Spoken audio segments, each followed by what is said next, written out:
Halo semuanya, kembali lagi bersama saya di channel Teguh Gusto. Bagaimana kabarnya teman-teman semua? Saya doakan semoga semuanya baik-baik dan sehat-sehat saja ya. Dan bagaimana dengan video alur cerita Europa Report?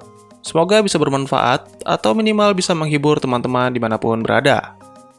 Kali ini saya akan membahas alur cerita dari film berjudul Sunshine. Sunshine adalah film fiksi ilmiah yang rilis pada tahun 2007. Film ini disutradarai oleh Danny Boyle dan dibintangi oleh Cillian Murphy sebagai Kappa, Chris Evans sebagai Mace, Rose Byrne sebagai Casey, dan Michelle Yeoh sebagai Corazon atau Cory. Pernahkah kalian mengeluh tentang panasnya matahari di siang hari? Saya yakin kebanyakan dari kita melakukan hal itu. Tetapi pernahkah terbayangkan di benak kalian apa jadinya bumi tanpa matahari? Baik, daripada berlama-lama, mari kita langsung ke ceritanya. Film diawali dengan scene yang menceritakan tentang masa depan, di mana matahari bisa dibilang dalam keadaan sekarat. Sinarnya meredup dan membuat suhu bumi menjadi lebih dingin. Tanaman-tanaman menjadi tidak bisa tumbuh, sehingga membuat persediaan makanan menipis. Kali ini, manusia benar-benar sudah diambang kepunahan. Beberapa tahun kemudian, manusia menjalankan sebuah proyek dengan nama Icarus, yaitu misi untuk menghidupkan kembali matahari. Sangat disayangkan, misi yang dikirimkan hilang begitu saja sebelum mencapai matahari. Dan setelah bertahun-tahun berlalu, proyek Icarus memulai lagi misinya. Robert Capa dan 7 kru lain berangkat dari bumi menuju ke matahari, membawa sebuah bom dengan massa setara dengan Pulau Manhattan. Tujuan mereka adalah menciptakan bintang di antara bintang. Inilah Icarus II, di mana 8 orang astronot dalam kapal antariksa yang diikatkan di belakang sebuah bom yang diciptakan oleh Kappa. Seorang dokter jiwa bernama Searle sedang berada di ruangan observasi dan menikmati cahaya matahari. Karena jarak mereka sudah hampir mencapai Merkurius, sudah pasti cahaya matahari lebih terang daripada biasanya. Dengan memanfaatkan perisai matahari pada Icarus II, Sir mencoba menikmati matahari dengan mengurangi kompresinya. Sir menjelaskan perasaannya saat itu seperti bermandikan cahaya. Menurut Sir, hal yang dilakukan itu sangat berguna untuk tes kejiwaan. Lalu mereka berbincang-bincang tentang alat komunikasi. Menurut informasi yang didapatkan, badai matahari kali ini lebih tinggi dari yang sebelumnya diperkirakan. Hal ini menyebabkan kurang dari 24 jam mereka sudah tidak bisa mengirimkan informasi ke bumi. Maka mau tidak mau mereka tetap akan melanjutkan misinya tanpa bantuan dari pusat kendali. Beberapa waktu kemudian terjadi perkelahian antara Kappa dan Mace, dikarenakan Kappa terlalu lama menggunakan alat komunikasi satu-satunya sehingga Mace tidak berkesempatan mengirimkan pesan kepada keluarganya. Ledakan emosi yang terjadi pada Mace kemungkinan stres karena terlalu lama di ruang angkasa.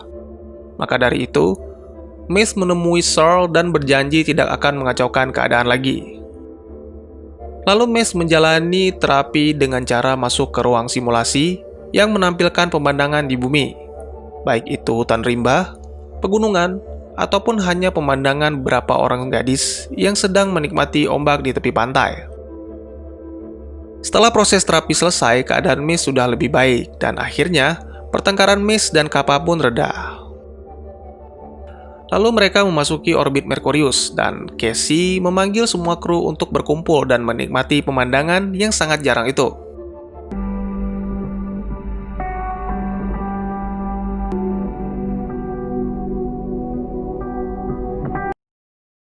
Beberapa waktu kemudian, Harvey menginformasikan sekitar 23 jam yang lalu, dia mendapatkan sebuah transmisi pada pusat komunikasi.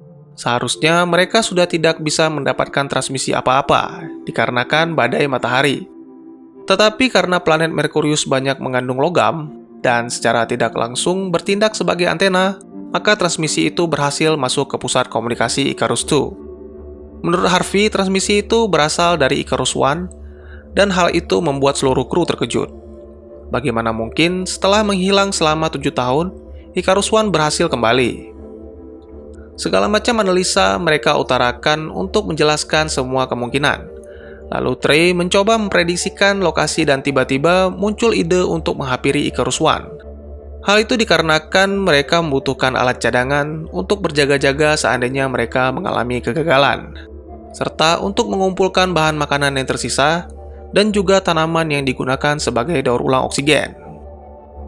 Mace langsung menolak usulan itu dan meminta Kaneda sebagai kapten untuk mendukungnya. Tetapi Kaneda menyerahkan keputusan ini kepada orang yang paling ahli dan memahami misi, yaitu Kappa.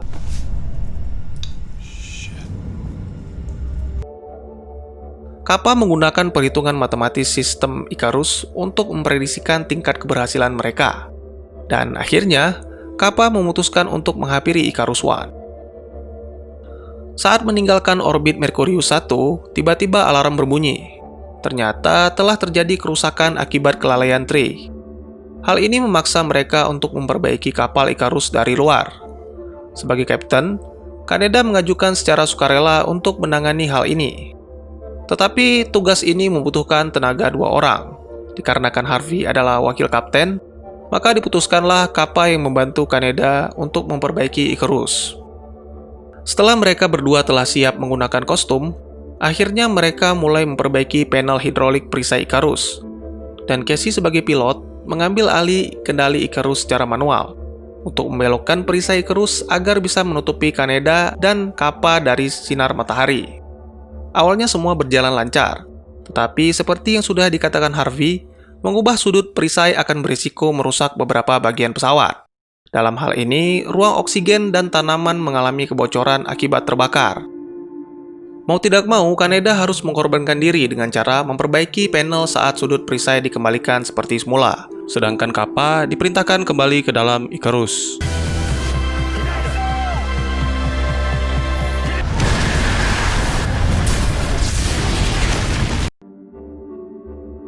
Dikarenakan Kaneda telah tiada, Harvey kini menggantikan Kaneda menjadi kapten Icarus. Dan setelah memeriksa keadaan, Harvey menemukan bahwa persediaan oksigen menipis.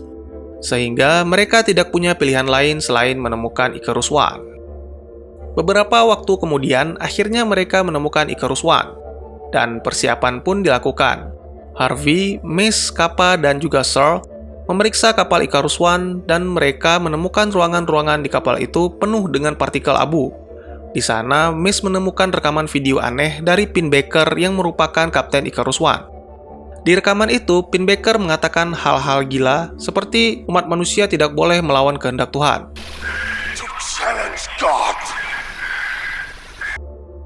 Di ruangan observasi, akhirnya mereka menemukan kru Icarus One yang berubah menjadi abu. Lalu tiba-tiba terjadi guncangan yang mengakibatkan ruangan ventilasi penghubung Icarus One hancur. Mace mencoba mencari jalan keluar dengan menggunakan baju astronot untuk menyeberang ke Icarus II. Tetapi sangat disayangkan, hanya ada satu baju astronot yang bisa digunakan. Dan mereka pun sepakat untuk memakaikannya ke Kappa, karena Kappa adalah satu-satunya orang yang mengetahui cara kerja bom penghancur bintang. Mereka pun segera menyeberang, tetapi mau tidak mau harus ada yang tinggal untuk membuka pintu ruang ventilasi secara manual, dikarenakan sistem pada Icarus One mati. Mace dan Kappa berhasil masuk ke Icarus II, sedangkan Harvey tidak sengaja terlepas saat dilontarkan dari Icarus One dan membuatnya melayang jauh ke ruang hampa.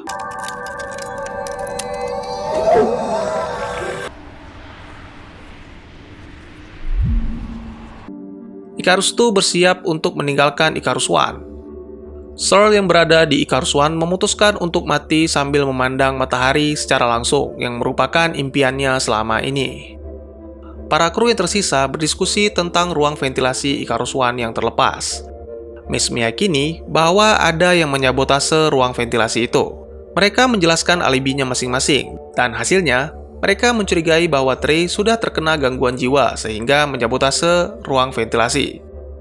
Corey menjelaskan bahwa ini semua bukan hanya tentang gangguan jiwa, tetapi juga tentang persediaan oksigen yang mulai menipis. Jadi, jika Trey mati, mereka akan memiliki oksigen yang cukup untuk mencapai titik tujuan. Akhirnya mereka semua sepakat bahwa Trey harus dikorbankan demi tercapainya tujuan misi Icarus. Mace yang menjadi eksekutor terkejut menemukan Trey di ruangan kesehatan dalam keadaan tewas. Kemungkinan karena sadar hanya menjadi beban, dia memutuskan untuk mengakhiri hidupnya. Beberapa waktu kemudian, Icarus menginformasikan bahwa oksigen di kapal itu tidak akan cukup sampai di tujuan, dikarenakan masih ada 5 orang awak kapal yang menggunakan oksigen secara bersamaan. Icarus mendeteksi penumpang gelap itu berada di ruang observasi. Di ruangan observasi, Kappa menemukan Pinbacker sedang mengucapkan hal-hal aneh. Lalu tiba-tiba saja Kappa diserang dan membuatnya melarikan diri ke ruangan ventilasi. Sementara itu, Cory menemukan sebuah tanaman yang baru saja tumbuh di ruang oksigen. Lalu ketika hendak melaporkan hal ini kepada kru lain, tiba-tiba Pinbacker datang dan menikamnya hingga tewas.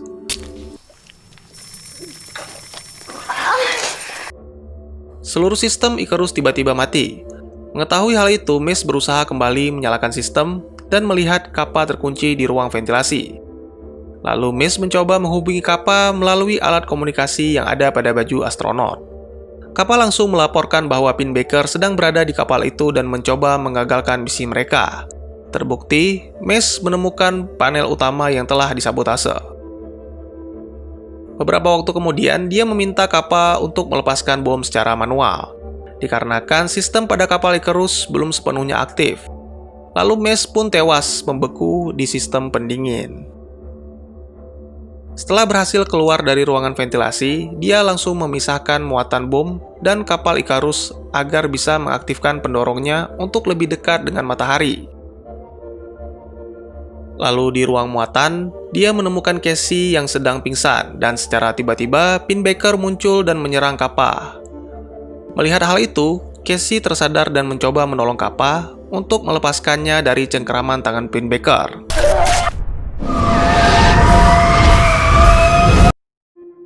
Setelah berhasil, Kappa langsung melarikan diri ke ruang kendali, dan di saat-saat terakhir, ketika muatan bom sudah sangat dekat dengan matahari, Kappa berhasil mengaktifkan bom dan misi Icarus II pun berhasil.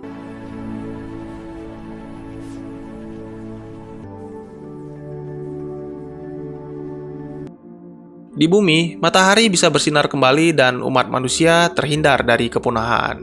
Dan tamat. Bagaimana alur ceritanya? Apakah menarik?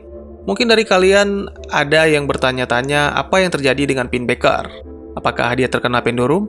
Menurut saya benar, soalnya sejak awal di film ini saya menemukan beberapa adegan yang berhubungan dengan penyakit kejiwaan di ruang angkasa.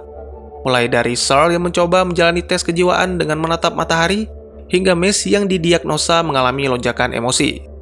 Jujur, sejak awal saya sangat menikmati film ini. Dan saya yakin film ini memiliki kapasitas untuk menjadi film fiksi ilmiah terbaik.